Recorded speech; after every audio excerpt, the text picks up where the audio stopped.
Janvier mon bandiraɓe sehilaɓe heɗotoɓe radio Jowol Sare hande ko ñalawma altini nogas jeenayyi lewru janvier hitande ujunnaji ɗiɗi e nogas e nayyi en garti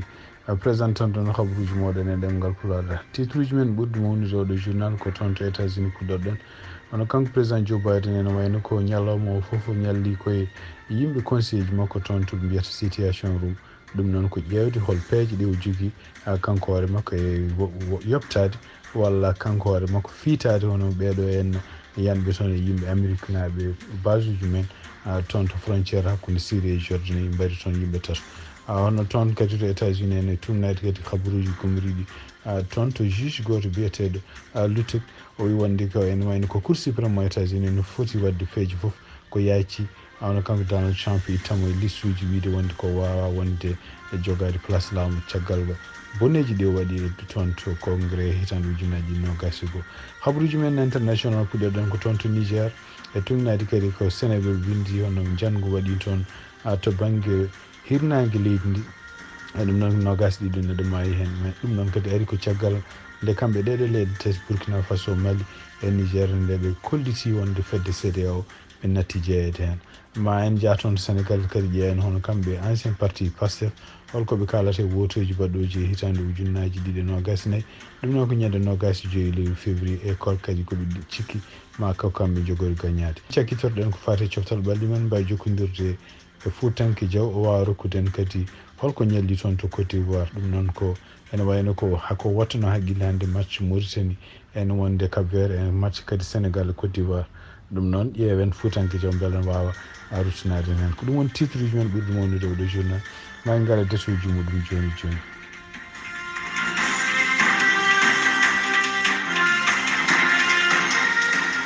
ɓe heɗotoɓe radio Jowol Sare jaam hiire moon no mbiyen ni toon to États-Unis toon to maison blanche hono kanko président Joe Biden ene wayno wiya o ñalli ko toon ko to suudu wiyetende situation room. ɗum noon ko suudu ndu ganduɗa wonde toon to maison blanche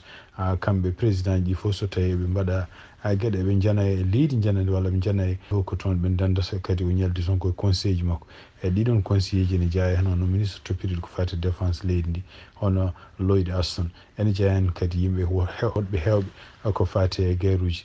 ko anda tan hono kanko président Joe Biden kanko hoore makko faami oɗo saha joni hol teddedi gonde e makko pour ƴeftude décision o henne surtout henna janngu mbangu toon to base uji mabɓe gonɗi toon to frontiére hakkude Syrie e Jordanie. Donc ha hande habaruji gumiri toon CNN ene wayno ko ɓeeɗo henne ɓe bomboyeni toon maayi toon ɓeeɗo tato ene wayno hen goto jaratuji duuɓi 49 kañum wiyete ko Williams Rivers ko sergent goɗɗo o jarata ko duuɓi 29 kañum wiyete ko Kennedy Sanders goɗɗo kadi ene wayno kadi debbo goɗɗo ene maayi maɓɓe wiyete Breonna Moffat on jeeya kañum hoɗum ko Georgia on yarata ko duuɓi 23 donc ɗum woni ko yalto ene wayno ɗum noon ene wayno ko kanko président Joe Biden e kamɓe kadi haralleɓe ganduɗa en jeeyaɓe e unité biyeteɗo 718e armée États-Unis ɗum kadi ko toon to Georgia ene wayno ɓe mbawi artude hono ɓeeɗo maaɓe e kadi ruttude teddugal duwonade famille aji men ɗum noon ene wayno ko wawi wonde fof ene wayno ko kamɓe États-Unis surtout kanko konngol makko Joe Biden e kanko kadi conseil ji makko e mbi wonde koɓe jiiɗi wattade kono noon ɓe mbattorto ni goho ɓe jiiɗa habde Iran directement ɗiɗi ɓe guel kadi ɓe jiiɗa yannude guerre gonɗo toon to oɗo saha joni hakkude Israël e Palestine par ce que ene wayno ko guerre o kam fuɗɗima yaaji ni saabu hono kamɓe États-Unis guila ñande ɓe puɗɗima déjà tuɓɓude won nokkuji toon to Irak nokkuji toon to Syrie e surtout en nokkuji toon to Yémen caggal nde kadi nde ɓe gulditi hono ɓeeɗo Houthis en ɓe ganduɗa kamɓe koyemen jeeya koye groupe aji ɗi kamɓe Iran ɓe supporti ko wawi wonde fof ene woni kanko e konngol makko kanko Nikki Haley e wayno o yiiɗi wonde ko États-Unis yo toɓɓuɗo directement en yimɓe wonɓe toon to Iran taw ko yimɓe jeeyaɓe garde révolutionnaire kadi ene wayno ko yimɓe kadi jeeyaɓe ko toon to congrès ko wayno kanko Lindsey Graham ene wayno ko ɗum kadi ɓe jiiɗi mbi wonde ko États-Unis yo neldu bomboji directement to en to Iran. ɗum noon ko ɗum woni ko kanko président Joe Biden yiiɗa wadde ɗum ɗo fof noon ko gueɗe ɗe ganduɗa ma hawnaki ma ɓeydamo caɗele no fewi e surtout tawde ko nde ɗo ko hitande woote e kadi ene jeeya ko ɓuuri ustude hoolare mo dañi toɗɗede kadi o wonta garde leydi ko haade wonde toon to Israël hakkunde Palestine e Israel naɓe surtout e tawde kadi ballal ngal walli Israel kadi salade mo ɗo saha joni kamɓe États-Unis pour wiide Israel yo ko wiyete en cessez-le-feu toon ko wawi wonde fof ene wayno ko mo ani oɗo saha joni hol peejo ɗi ƴeftat anda kata wono holko jogori wadde kono ene wayno ko guila e joguiɗo konngol toon to Maison Blanche ha e kanko kadi ministre défense arde wonduɓe makko ha e kanko président Joe Biden ɓeɗen continue wiide wonde ko maɓe jobto ko waɗa ko e ɗum ɗon kadi soɓe jobtima ko jobtugol ɓurgol hewde doole nde hay goto meeɗa yiiti Iran noon ene wayno ko hande ñalawma hono kanko ministére maɓɓe des affaires étrangères mo Iran kañum woni nder konngol ngol haalde jeyniyankoɓe o wi ko Iran tinani oɗo attaque ne waɗete nde fewjodirani e waɗɓe oɗon attaque e kadi ala fof ko nawdi ɗum e oɗo attaque kono ene wayno ko hande kono États-Unis e kamɓe kadi yimɓe alliéji occidentaux ji ɓe continue wiide wonde Iran ko kañum woni gembata ɗeɗo pelle ko wayno Hizbullah ko wayno Hamas e ko wayno kadi felle goɗɗe toon to e Yemen biyeteɗo Houthis kono noon démocrate en sénateur uji e surtout ko wayno kanko Mitch McConnell ɓe mbi wonde ko il faut ko États-Unis wawi wadde fof il faut ko wona hunde mesuré ɗum noon ene wayno ko kanko président Joe Biden joni ko caɗele mabɓe wonandema holno jogori wawde wadde ha o watto tawde kadi o haali ɗum ɗo e tawde kadi ɗo joni kamɓe États-Unis foof ɓe jiiɗi wonde ko États-Unis kañum horum watto sababu nde yimɓe mum mbarama mais hol battugol ngol no jogori wadde surtout kadi tawde wiiɗa guerre gonɗo toon hakkude Palestine e Israël o yaaji toon e région gonɗo toon biyeteɗo Moyen-Orient hono juge goto kañum hewre men ko gonɗo en retraite biyeteɗo James Littick kañum hoore wonno koye tribunal uji fédéraux ji ɗo États-Unis gonɗo en retraite oɗo saha joni kadi ko neɗɗo kaalowo no fewi kewɗo haaluji e kadi neɗɗo mo weldani Donald Trump no fewi kono o haali o wi wonde kadi kanko kadi en tant que conservateur o wi wonde kono cour suprême o États-Unis foti ko yaaci yamirde walla ittude hano Donald Trump fonde ɗum kañum hoore mum wona fotani wonde éligible fotani wonde jaaɓe kañum hoore mum wona hankkadi candidat walla wona jogo poste e nder laamu sabu gueɗe ɗe waɗi ɗe ko gueɗe hankkadi tumnade constitution no wiiri guittuɗum e oɗon banggue ɗum waɗi toon kadi toon to Maine hono juge goto fédéral ne wayno kañum hoore mum salima almoɓe mbanno kamɓe républicain ji taggal nde kanko secrétaire d'état mo Maine o wino wonde ko hono Donald Trump yettuɗum liste uji donc ɓe waɗino appel pour yaade toon to tribunal toon to Maine pour wonde ɗum ɗo en kanko oɗon secrétaire d'état mo Maine o ala droit o wadde ɗum ɗon eyyi ɗum noon e wayno juge goto fédéral gonɗo toon kañum hoore mum rejeté oɗon appel wi wonde ko ɗum ɗo henna ko kanko mo jogui oɗon droit wadde ɗum e kadi ene wayno appel mabɓe goɗɗo kadi ma continue yaade toon to cour suprême kabaruji e ɗemgal Pulaar e radio Jawol Sare habruji men international toon to Niger e tunnade kadi habruji gomriɗi toon to Seneweb hono janggo bungo waɗi toon to frontiére mabɓe ɗum noon ko banggue hirnage leydi ndi toon Sara Mali e tunnade kadi ko hiisa oɗo saha joni ene wayno ko kene wiye wonde nogas ɗiɗo neɗɗo taw ko civil en maayi hen e ɓeɗon civil en noon ene jeeya hen yimɓe milice en ɓurniɓe tuniji taw ene ndena guru men donc tunnade konngol gummigol toon to ko goto jeeyaɗo oɗon région o wi wonde ko malheureusement gen won nogas ɗiɗo neɗɗo maayi e oɗo attaque e nguɗo janggo taw janggo ngu kadi ko yimɓe wiyeteɓe jihadiste jeeyaɓe toon e région biyeteɗo Tillabéri gonɗo banggue hirnangue leydi Niger ɗum noon ko hakkude muɗum e Mali ɗum noon ari ko caggal nde kamɓe leydi Mali leydi Burkina Faso e leydi Niger nde ɓe kaali wonde ɓe jalti e organisation biyeteɗo CEDEAO e ɗum ɗo kadi ene wayno ko hanom guila hanki hono surtout yen gardiɗo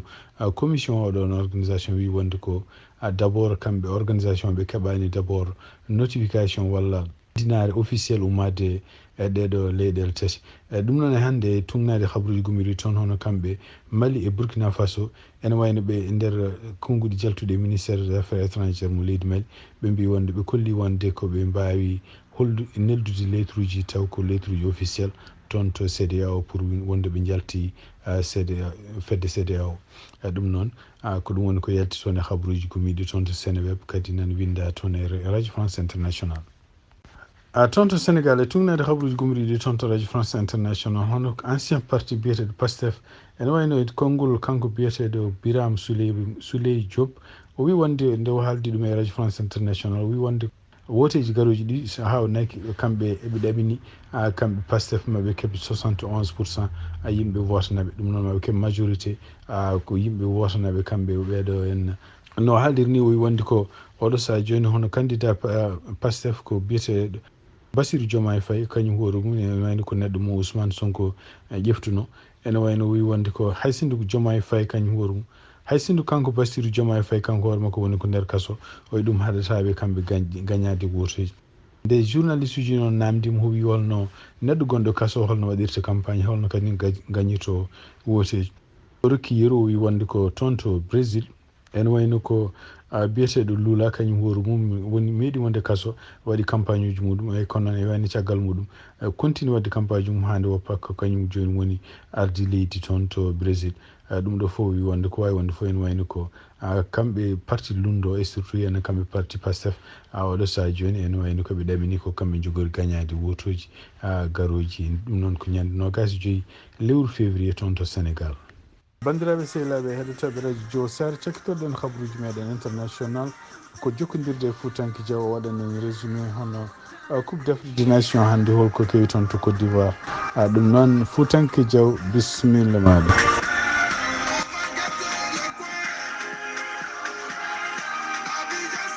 kan ko kawguel wiyete noon coupe d'Afrique des nations ko leydi Côte d'Ivoire yuɓɓini kawguel ngel hitande hikka nde e oɗo saaha koye dawal ko wiyete 8e de final wona matchiji jeegom ɓenni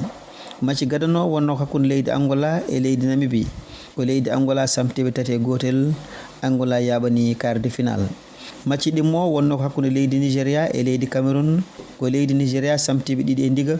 leydi Nigéria yaɓani quart de final match tataɓo o wonno ko hakkude leydi Guinée Conakry e Guinée équatorial ko Guinée Conakry samteɓe 1 e ndiga yaɓani quart de final match nayaɓo o wonno ko hakkude leydi Égypte e leydi RD Congo ɗo adan ɗo ɓe mbaddi ko ɗekki gotel nde ɓe jeehi ko wiyete faw petta mbiyen tiro o bi leydi RD Congo dañi fartange caggal nde dañi 9 leydi Égypte dañi 7 leydi RD Congo yaɓani quart de final match joyaɓo o ko kikiɗe hannde wonno hakkude leydi Cap Vert e leydi Mauritanie ɗamamu e Mauritanie ko ɗo haadi caggal nde leydi Cap Vert samtiɓe 1 e ndiga Cap Vert yaɓani quart de final match jeegoɓijo ko match ɓurnode fadede e ngal ɗo dawal gaga ko leyɗele koddiɗe kono kadi ko leyɗele ɓoyɗe fottude e ko wiyete foko koyɗe hakkude leydi Côte d'Ivoire kam e leydi Sénégal nawno kawguel ngel hitande ɓennude leydi Côte d'Ivoire kam yuɓɓini hitande hikka nde ɗo adan ɗo ɓe mbaddi ko ɗekki gotel nde ɓe jeehi faw petta woni tiro bi leydi Côte d'Ivoire dañi 5 leydi Sénégal dañi 4 so hisama guila hitande 1963 ha hitande hikka nde gonɗen nde ɗe leyɗele ɗiɗi pottite 20 leydi Côte d'Ivoire fooli leydi Sénégal laabi 14 leydi Sénégal fooli Côte d'Ivoire laabi 3 ɓe mbaddi matchiji 3 ɗekki hay goto hawani bandum ngel kawguel ene jokki janggo so Allah tawni en 30 janvier 2024 matchiji ɗiɗi ene pada sanga 17h leydi Mali ma hiwdira leydi Burkina Faso sanga 20h leydi Maroc ma hiwdira leydi Afrique du Sud holi e ɗe leyɗele jogorɗe tawtoyde leydi Angola Nigéria RD Congo leydi Cap Vert e leydi Côte d'Ivoire ɗum laaɓal ko janggo caggal pottite ɗe musidɗo mon Foutanki Diaw ngam radio Jowol Sare Foutanki Diaw a jarama no fewi bandiraɓe sehilaɓe heɗotoɓe radio Jowol Sare ko ɗi kabaruji min jogon noon hannde e oɗo ñalawma altine 29 lewru janvier hitande ujunnaji 2024 yen mbaali jaam ha janggo koye so tawi Allah jeeyi on jarama.